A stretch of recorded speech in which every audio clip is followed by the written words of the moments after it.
Well, okay. So, all right, everybody, I think we're going to get started if we could.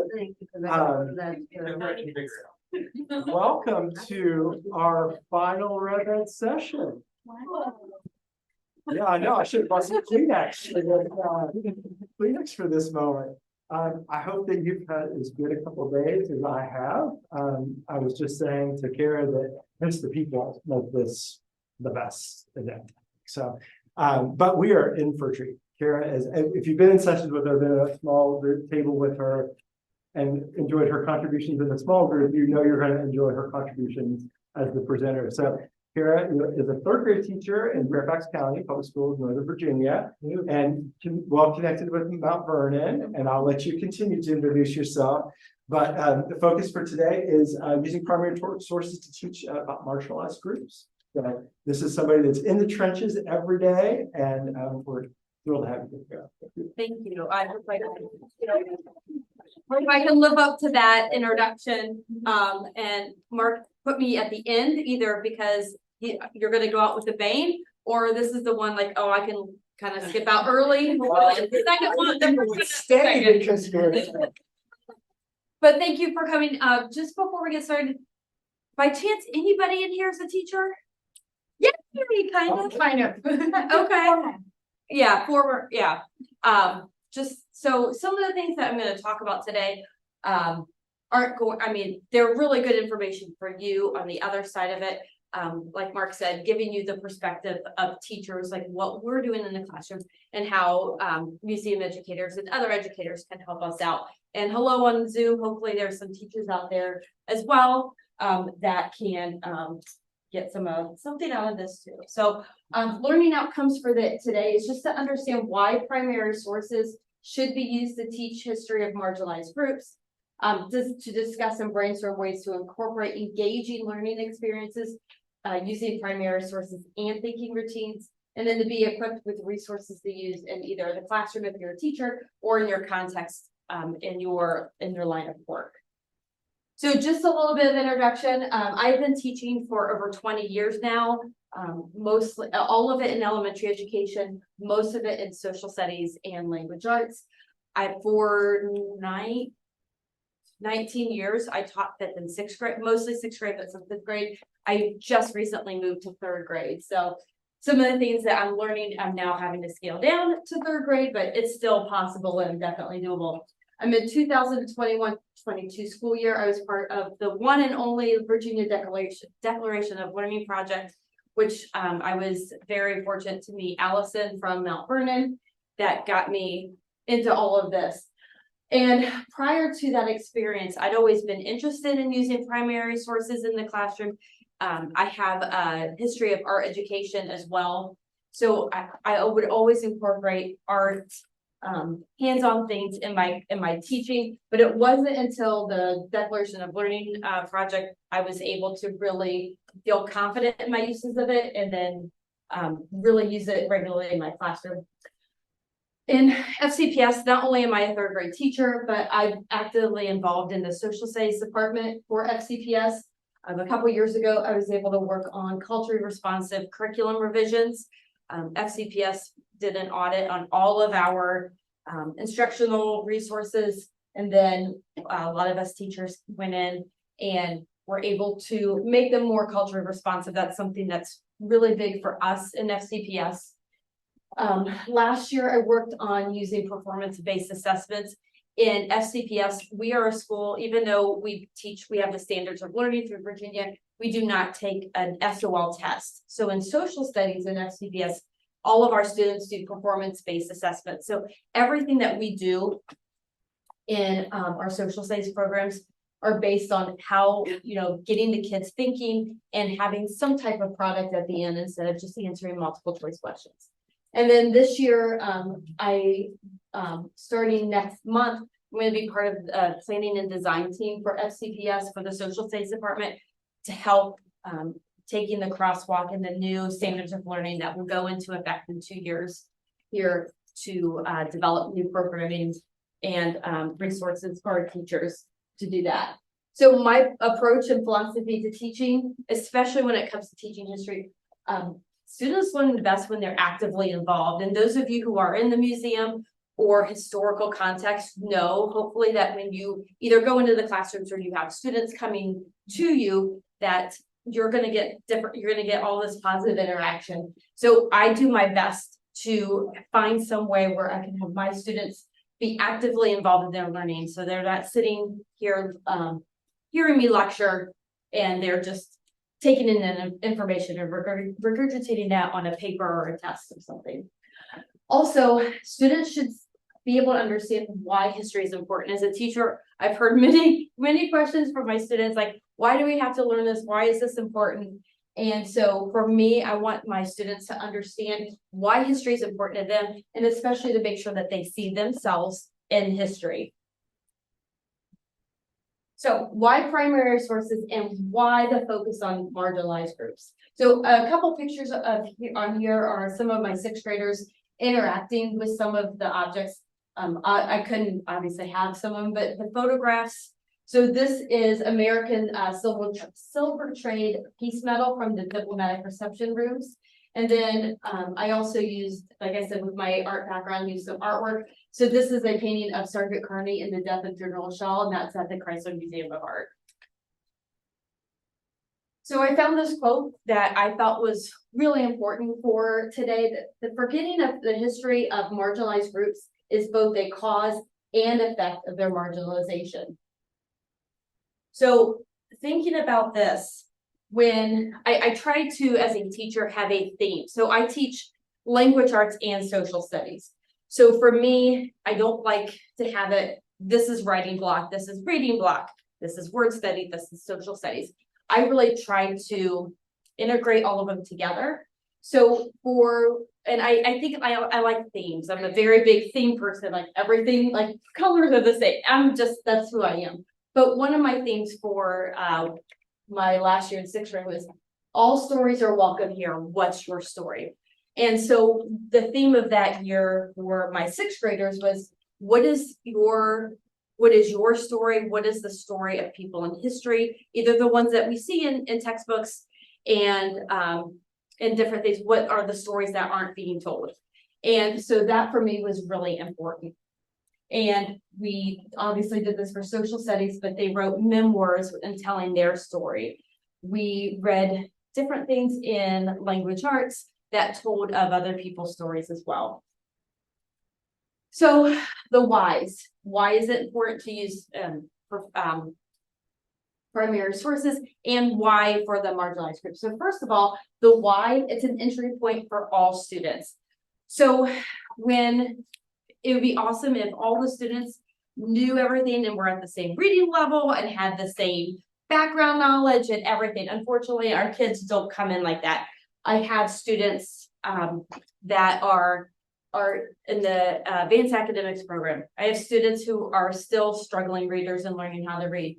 I have students who get to travel and go everywhere for vacation. I have students who stay in their little area, and most of them don't even go into DC, even though that's 10-15 minutes away from their house. I have students that are English language learners. We have students that are part of the military, and so they're in our building for 2, maybe 3 years. We also have a lot of social emotional needs in our building. So when you're using a primary source, what happens is that these kids, no matter where their level, no matter their background, they have some entry point. It might be just, I can see the designs, I can see this. Some students are able to really engage with it a little bit more and ask some of those deeper questions or find other pieces.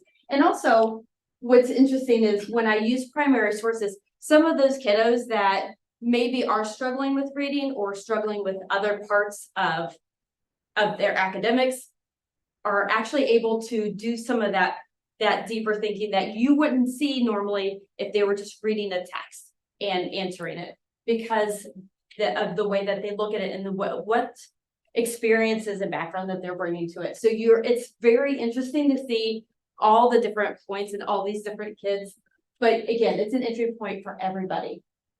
It makes history more relevant when you are able to bring in objects and artifacts into the classroom that relate to what they're doing, either in their culture and society and their home, things like that.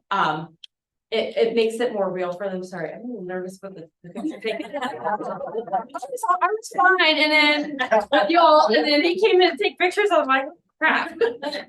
So I know it's not recorded, but it's still like a little weird. So my apologies. I'm good now. But it makes history more relevant. Again, it helps answer that question, why do we need to know this? It's a way to teach hard history. Obviously, when some of us struggle and we don't want to say the wrong things, we don't want to do the wrong things, we don't want to teach something wrong. And you're going to have a lot of teachers like that. But this is a way where you're showing an object, it's like it's there. Like, so it's an easy way to teach some of that hard history, some of those things that either teachers are uncomfortable teaching, or in states like Florida and soon to be Virginia, we can't teach. So it's a way to kind of teach that hard history. And then it's culturally responsive. So I mentioned a little bit ago that I was part of the team of teachers that went through and made some of our things in Fairfax County more culturally responsive. In Fairfax County, we use this culturally responsive chart. I have a QR code. I do have a link for those of you who have the slides. This is found on our website. It's under the culturally responsive teaching. This is part of the Fairfax County Schools, our social studies website. Everything that we do in Fairfax County in social studies, when we're planning a lesson, when we're planning an assessment, a handout, everything, we're looking at this. So we have 5 different things that we look at, multiple perspectives. We have to make sure that all of our students are represented, that all voices are heard. A critical lens, that is what are students going to be able to construct their own knowledge using this? Is it relevant? Is it relevant to the kids' lives, to their communities, to our learning? And rigor. And rigor isn't just like, is it to make it harder? Rigor is making sure that they can take the concepts that we're learning or that they're learning in the classroom, and they can apply it beyond the classroom and beyond the learning. I think it was mentioned in those of you who were in the session before lunch from the Valentine Theater, and that they talked about how one teacher's like once you're in the classroom and you're learning about rivers or you're learning about things, for some of those kiddos, once they leave the classroom, they're not thinking about that and they don't care. So when we talk about rigor, we want to make sure that our students are being able to take the knowledge that they're learning in the classroom and doing it and using it beyond social studies, that they're using it in their own lives. And then relationships. We really want to make sure that what we're teaching and what we're doing is helping us teachers get to know our students better, having the students get to know each other better, and just really encouraging that sense that we're all humans, we're all together, no matter what backgrounds or anything that we come from. So our goal is, when we're planning things, everything is in the grade. We want to make sure that our students know that they're valued, that they feel valued as part of our classroom community. Struggles. Time. I'm a history nerd, and I am a curriculum nerd, so I do like to spend like free time in summers like looking at all like everybody's websites and like different museums and like all these awesome lesson plans. I'm like, oh, this is so cool, this is so cool. And then I'll read over it and I'm like, wow, there's a lot here. I don't have that time in my classrooms, and most teachers don't. We have very segmented times to teach things. I know last year, I was told you have an hour and a half total for social studies. This year, I'll get to that in the next one, but time. So the things that we want to do, we can't always do. Also, it takes time to do it. Like I said, I'm a history nerd. I'm a curriculum nerd. Like, I love researching these things, and I love the planning. Like, that's something that excites me. But for most teachers, this is not. They're either they want to do it, but they don't know how to do it. It does take a lot of time to research the materials, to plan those lessons. It's a lot of background work that teachers have to do, and we don't have that with all the other things that we're responsible for in the school day. We don't have time to do a 20-minute, 30-minute lesson using these primary sources with all the background work that has to get done. So for us, time is huge.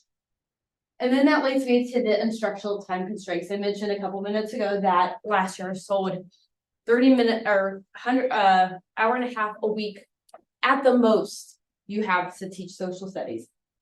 This year, I've been told you don't teach social studies, that it's part of your language arts block. Everything for social studies has to be integrated in language arts. So when I brought that up in a meeting, and I'm the social studies lead in my school, and I said, well, how do we do geography? Like, they have to know the 7 continents and the 5 oceans, and there's some things that you have to explicitly teach.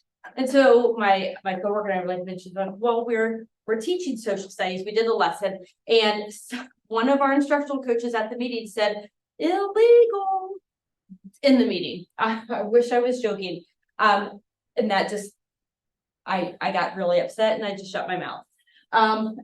So you're having a lot of teachers who are getting social studies either pulled away from them or say you get this much time and that's it. And that's really tricky. When to really do this and do this well, you need all of that classroom time, and we don't have it. The comfort level, I mentioned that for the whys, you have some teachers who just, nope, I'm not touching anything that has to do with anything that involves enslaved people, indigenous people, anything that's that hard, icky history that people don't want to talk about, and they want to kind of put the blanket over it. But it's important history, especially history that students need to know. Some teachers just don't feel comfortable doing it, and so they're not going to. They're not going to touch it. They're going to do things that, that make them comfortable, whether it's the best or not. And obviously, community, political, social pressures. Obviously, a lot of you have heard about the things in Florida. Virginia is on their way there. I've been able to look at being part of the planning team, the crosswalk for next school year, and then our standards for 2 years from now, and just taking away any mentions of slavery. That's absent, and more pushing of things like just. Yeah, it's there. You can like a mention of it, but like with it when it comes to like the South and how they were, these great farmers, and they produce all these things. They don't mention who was actually doing that work. Like, that's taken out of it. The push on Christian values is very much so in there. So we are getting that. We are getting that push down. Luckily, FCPS, the social studies department, we're all upset about this, and we are doing our best as we're redoing this curriculum for the next couple of years. How can we still teach that and still put that out there, but yet still do what we're told? So it's a fine line, but you're going to have those social pressures, those political pressures, and your community. So we're going to practice. So hopefully none of you, I think Allison isn't here, so she's not going to know this. So this is an artifact. This is something, this was the, I did this for the first artifact 1 year with my 6th graders. So everybody has an artifact at their table, and you're going to complete, okay, right here, so there's that. So just take a few minutes, look at the artifact, and you're going to play. It says that you're not going to play it.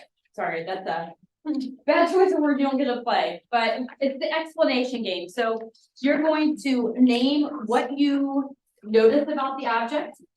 So anything, like any details, you're going to just name that. After you're done, you're going to explain it, explain what it could be, what role or function did it serve, why might it be there. Then give your reasons. What makes you say that? Is there any evidence on there? Are you using background knowledge or information? Why? And then you're going to generate any alternatives. If it's not that, what the first thing that you think, what else could it be? Now, normally in the classroom, depending on the level of my students, grade level, our familiarity with doing thinking routines in primary sources, I would either do this together or go ahead and do that and get, but you're all adults. I'm going to give you just a few minutes just to kind of go through this and think about to do your thinking. All right, so I'm gonna get you to pause your discussion, then I'm gonna insert my voice. So we're not gonna kind of go through everything, but what are some things that you noticed about this object? Anything that you noticed or just anything, any discussions or anything that you had about this object? There was a lot of great discussion. I had a lot of discussion about scale, which changed like as we were processing what it could be and observations of like there's something printed on it like a raised image. Yeah. What it could be depends on the size. Yeah, exactly. Yeah. That's good. And I've noticed I was walking around when you talked about that. Like, is it tiny? Is it large? Like, you don't know. You can't really get an idea or a good sense of what size this object is. And if you don't know the size, it's really difficult to figure out what this could be. Yes. So extending on that, it's also 2D image, right? So we don't know if there's missing information that we would know if it was 3D. We also don't know what material it's made of because first glance, I think it's metal, but it could be glass. You know, there are a lot of variants here. And I thought it might be wax because the I heard, edges Yeah. True. Any ideas what this could be? What do you think the subject is? I think it's a button Okay. Any other ideas? or a wine seal. You know, one of my sixth graders thought that too. And it was like, I know more about your family and parents now. But yeah, wine. All the time it works. Oh, yep. So yeah, they came up with that one too. So any other, so button, wine seal, coin, that was a very popular one with my students. A lot of them, because we did, like I said, our school has a lot of military. A lot of them thought this was like a type of challenge coin that was exchanged between people. We had some of my students thought it was a seal, something where you would press either on paper or to make like on like cement, like make like a press seal. So that was one. On top of a bottle, they thought was that too. So they had a lot of different ones, and like talking about what was on there, you know, tree, heard koala here. Some of my students thought they saw koala, or some birds.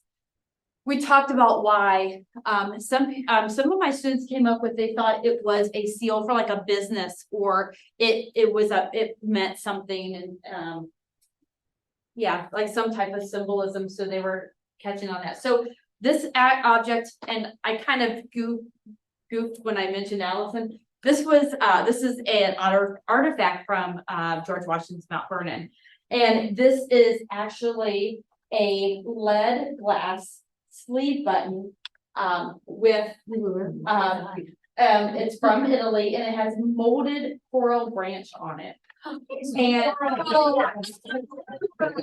I did hear that from somebody. So I said it in joke. No, I thought it was like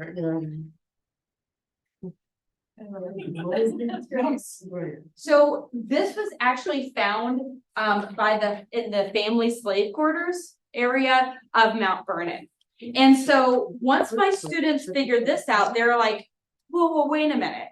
How did enslaved people have butts? Like we talk about that. And so then and all of this is on their website.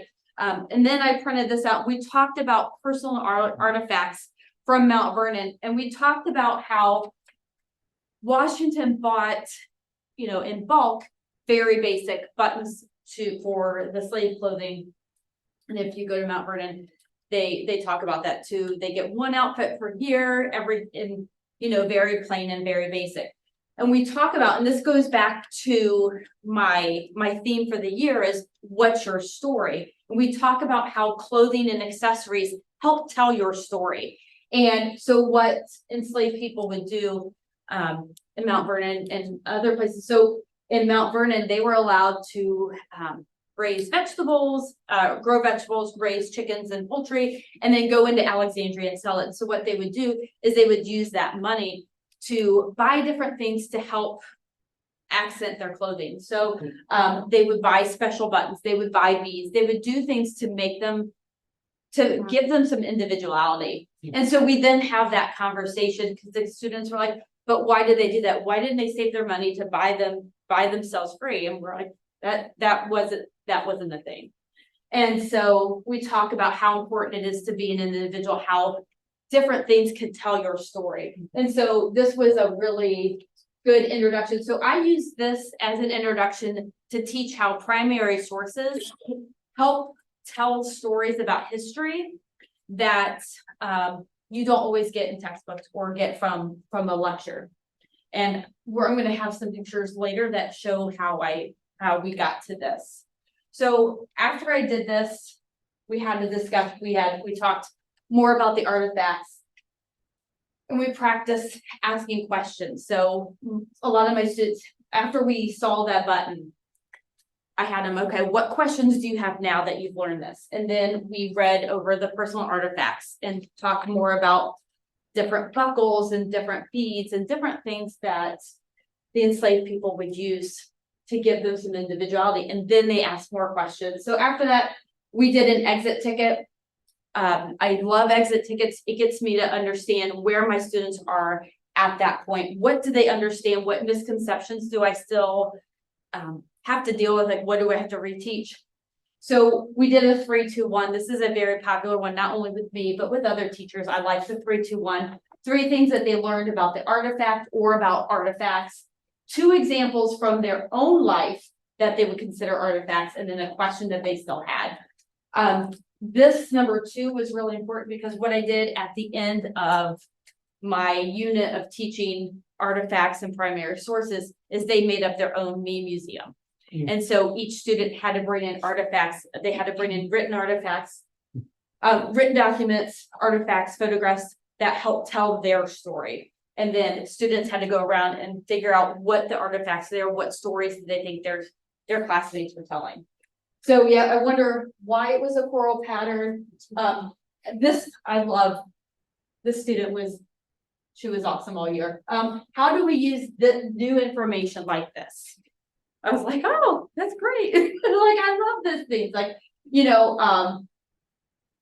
like she said, that the location it was found was important. And it was, because knowing that it was not they all thought because it was found on Mount Vernon, oh, George Washington. It was like, no, it was found in the family slave quarters. So knowing that was pretty good. I like this, never jump to conclusions. Just assuming they assume something based on their background knowledge. But then once you learn more, it's, it changes their thinking, changes their schema. So going on to part of my philosophy as a teacher, children must be taught how to think and not what to think. So that's very important to me, especially in teaching history. Some of you might be my age or older and understand, like, when we grew up, it was the textbook, you read the textbook, you answer the questions, you take the test, and that was it. And it was super boring. I have no idea how I got my love of history because it was not from my history teachers growing up.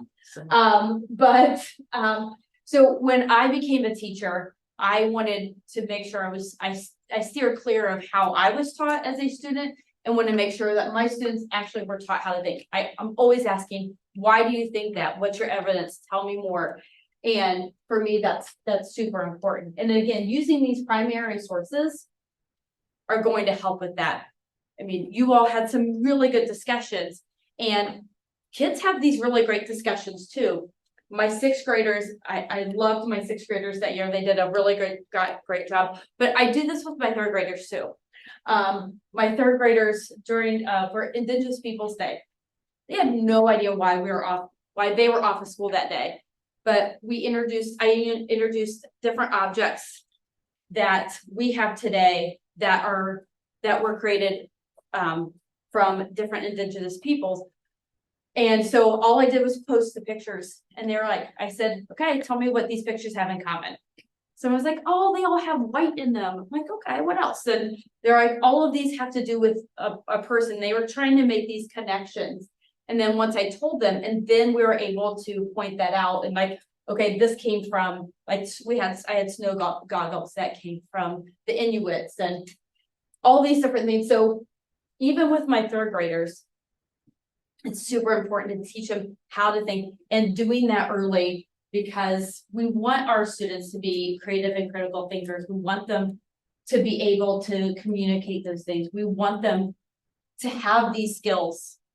And that's the thing somebody mentioned in another one, and I've sat through so many, I don't know who said what, but I think it was yesterday, like Fairfax County, we do portrait of graduate. If you can focus on those thinking skills and not just our standards, yes, we have to teach the standards, and we have to do, like, I have to do ancient civilizations, but our goal for class in Fairfax County is giving those skills to them. So that's super important when you all are planning your lessons. So when do we use them? So I use them as unit introductions. Like I said, this was an introduction for my primary sources unit. I use them in morning meetings. So we are a responsive classroom school, which means we have a morning meeting, we have closing circle. And so I'll give them a picture, and that's our activity is we share and talk about these pictures. Entrance activity for the lesson for that day. I've done document-based assessments. We call those DBQs. In sixth grade, I did Harriet Tubman one, which was phenomenal. We'll do something called gallery walk. So I'll put the pictures out with around the classroom with chart paper. And we're doing either like a see, think, wonder. What do you see in the picture? What do you think about it? What do you wonder? We might do some other things that go along with those. These are just a small sample of what I do and what you can do. But just being creative about it doesn't have to be like a whole lesson. It could just be a 5-10 minute thing. So here are some examples of some of the things that we've done. This is another badge. This is for George Washington. My students really love this because we talked about, like, there's like a peace pipe here. They noticed that the tomahawk is on the ground. We talk about the difference of, like, why is George Washington meeting with an Indigenous person? What's the conversation? They really were interested in this tree going sideways. I don't know. That was one thing that they really focused on. Another thing that I've done is something called Connect 5, and they have to write 3 questions for 5 different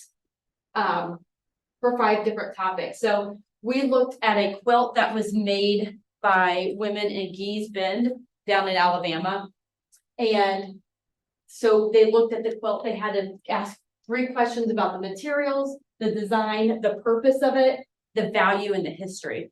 And then I have a poetry book written for kids. It's a picture book of Gee's Bend poetry that uses the quilts and then a poem that goes with it. So we talk about that. We also looked at the biographies of some of the women from Gee's Bend when we did that.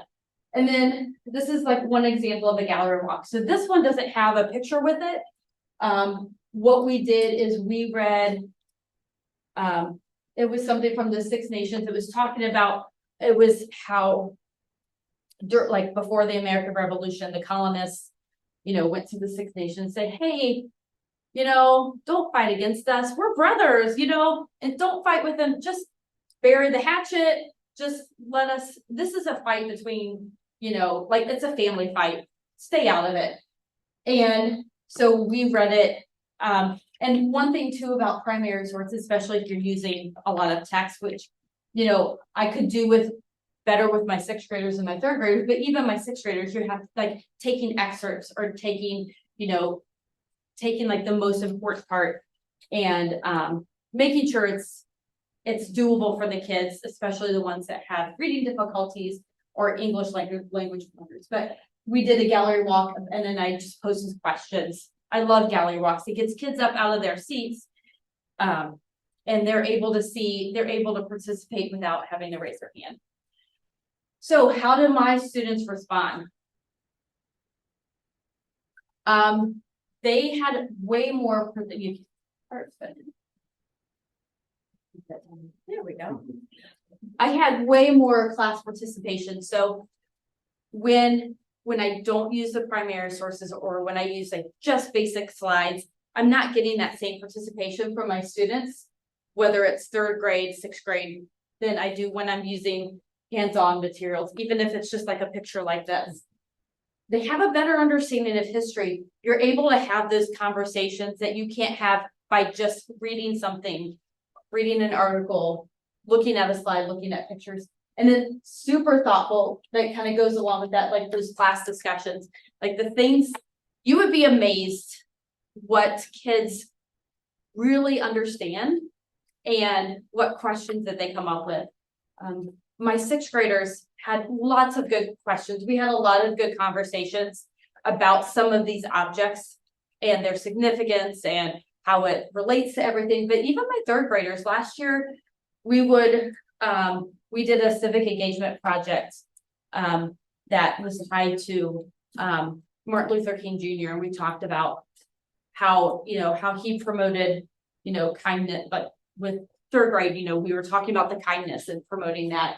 And so when we're reading and studying MLK, they're like, but why was this happening? Why did they not like it? Why did they hate him? And so they're asking these questions. These kids want to know. And you're seeing that through these kids' eyes and they don't understand. And it's really cool to hear these kids discussing and asking these questions because they really want to know. So I kind of mentioned this earlier, how this was the first object. But before I did this, my very opening activity was, how do we learn history? I wanted to know from my students. So we talked about how do we learn history? Who writes our history? You see that one. How do we know is that information accurate? And I forget the other question. But anyway, so what we did is they had to write them on sticky notes and they put them at their seat. So, how do we know information accurate? And so then what I did is, after they did that, I gave each group, I put them in my students in groups. And then I said, okay, put these into categories. Because that's like the next step of critical thinking. How can you categorize these things? Put all those sticky notes that are alike and name that category. I love my kids. People who know a lot about history. This one, I did not. I'm going to use the magic paper. Oh my God. People who have power. I did not. That's not from me. Those are from my students. And it's so doing things like this is so powerful. And it's like, you get it. And I didn't have to tell you that. Like they got it. And so it's things like this that excite me as a teacher. And it's just awesome. Can I interrupt to just Oh, make an absolutely. observation? Like Yes. what I think is so awesome about this is like student voice. Like you're not trying to get them towards a conclusion. Mhm. It's not about the content per se. It's about getting them to think and hearing their ideas, because that is like a really nuanced, Yeah. for a third grader. Like if everything is focused on sort of content and regurgitating, Exactly. you're never going to understand what they understand. Yeah. Or what they're grappling with, their Yeah. question. Exactly. So honestly, in our planning and pacing guide, this talking about primary and secondary sources was like a day or two. Introduce them, give examples, and then the next day, give them pictures, have them sort what's a primary source, what's a secondary source, bam, you're done. And I don't like that. I don't like okay, we got that, let's move on. That's just not how I teach. And I get really frustrated when I'm told that I have to teach like that. And then I just don't listen to them. And I can do that because I've taught for many years and I just close my door and my admin don't know. And it's perfect. Some teachers don't have that option. I don't care if they want to come into my classroom and do that. But yeah, so this this does take a long time, but you have to, like, for me, I was willing to, what can I move around? What can I do but that's how I do it. Yeah, I was just curious, what groundwork, if any, did you lay before this? Like, did you talk about primary, Nope. you're presenting the concept of history to the students? This was and day then- one. That was day one. Yeah, and so because this was day one, everything else I did just built on that and built on that. So by the end of the year, and I did this, for the entire year, and we go back to what's your, everyone has a story. What's your story? That was tight. Like at the end of the year, they got it. So yeah, this was really cool. So some of the resources I used, I put the QR code. I have this for those of you online. Printer wasn't printing, so I apologize that I don't have these. But you all don't really need these because you're all at different institutions. But the one thing I will say for those of you who are museum educators or other educators that want to help develop curriculum or develop lessons for teachers to get that critical thinking and to do those thinking skills that we've talked about. If you have not already, please go to Harvard's Project Zero. That's where, so the explanation game, it's a variation of something on there, which it says that on the bottom. They have tons and tons and tons of ideas that you can either take just from there, and you can print off how to use it and an example. You can take that example and you can modify it, of course, giving them the source. Excuse me, but that's what I did. And I use thinking routines all the time. My district loves see, think, wonder. What do you see? What do you think? What do you wonder? That's great for like the first once, but after that, I just want to punch myself in the head because it's all they do is see, think, wonder. I'm like, okay, can we do something else besides that? So that's what I try to do. I try to do these thinking routines, but that's important. So the Project Zero is huge. And then obviously, my school, we're less than 10 minutes away from Mount Vernon, George Washington's Mount Vernon. So I try to utilize as many resources from them as possible because that's our backyard. The Virginia Museum of History and Culture.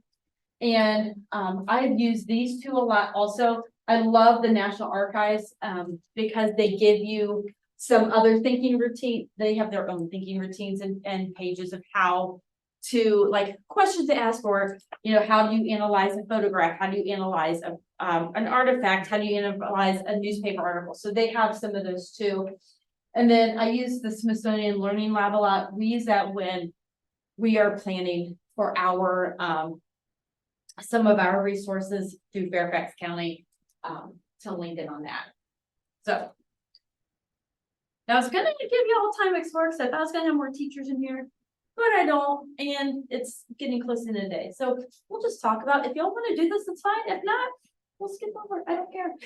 So I gotta drive home, so all right. So if there were teachers in here, I was gonna have teachers, take time to explore, because one thing that we teachers, and this might be really good for you too, those of you who are doing professional development, and I know there was a lot of talk of different professional developments that are going on at different sites. And some of you, I was listening to conversations we want to start that, we want to do that.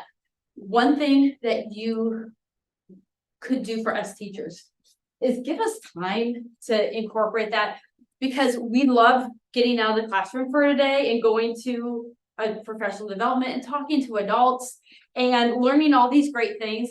But a lot of times when we go to these, it's talk, or we do, but we don't have time to just, okay, how can you now use this in your classroom? They're like, okay, here's all the information, go back and take it with you.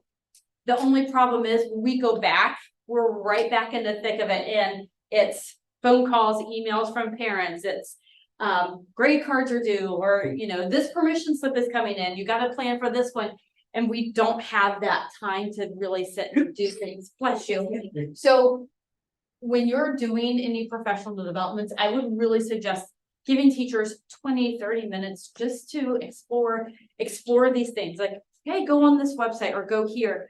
Or so like I was going to have the teachers here do, if they were here, is to actually like plan a lesson, plan one part, find one primary source somewhere, or find one thinking routine from Project Zero to add in there. And then I was going to have all of you work with these teachers or find a place in your collection where it says the package for teachers. When I was part of the Virginia Declaration of Learning, that was one thing that was really helpful. So we had 5 different historical sites and museums that we work with. And we had just a limited number. They said, okay, you have to pick an object for one of these. And these are the only 7 to 10 objects. So for us, so that was kind of nice. It's like, and all the information was already there. So another thing too is when you're doing like collections and packaging, and I know some of you have already done it because I've been on your websites and seen all of them, is looking at our standards of learning or looking at different themes and putting different primary sources together where we can say, oh, this is great. Give us a little blurb about it. Awesome. I can print that off real quick and take it with me, or, combine something with a thinking routine. Hey, use this primary source with this thinking routine to get students to do the X, Y, and Z. That would be something that would be super helpful to us and would make it easier for us teachers to use your sources and your things at your museums and your site easier for us. Or if you are somebody that can go inside and you have things that you're bringing, what thinking routines and what activities you want them to do.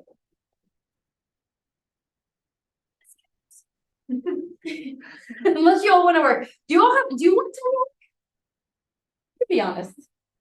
No, yeah, that's fine. Okay. I know it's 3 o'clock on a Saturday. It's the last one. I totally get it. It's a lot of talking. Does anybody have any questions for me about anything? Yes. So I was curious, the lesson you were talking about with the quilt and the poetry and all that. I'm curious which part of that came first in your design. Was it finding the poetry book? Was it finding the quilt and the reader board to use it? Okay. So all of these came from the artifact first. I found the artifacts that would fit what I wanted to teach or fit my standards of learning. And then I came up with the thinking routines that would match it, because not every thinking routine, you can't do a See, Think, Wonder on everything. You can't do the explanation game, which is a variation of See, Think, Wonder for everything. It all came, again, it's that time that I'm willing to, as a history nerd and curriculum nerd, to spend on it, but not every teacher. So I actually, I found it, I went and found the website that had the narratives of the women from Giesbent. And then I think I did like a Google search on, I went on to Amazon and I found that there was a poetry book. And I was like, this is perfect. It's a great tie-in for me for language arts. So for me, I start with, what do I need to teach? What primary source would work with that?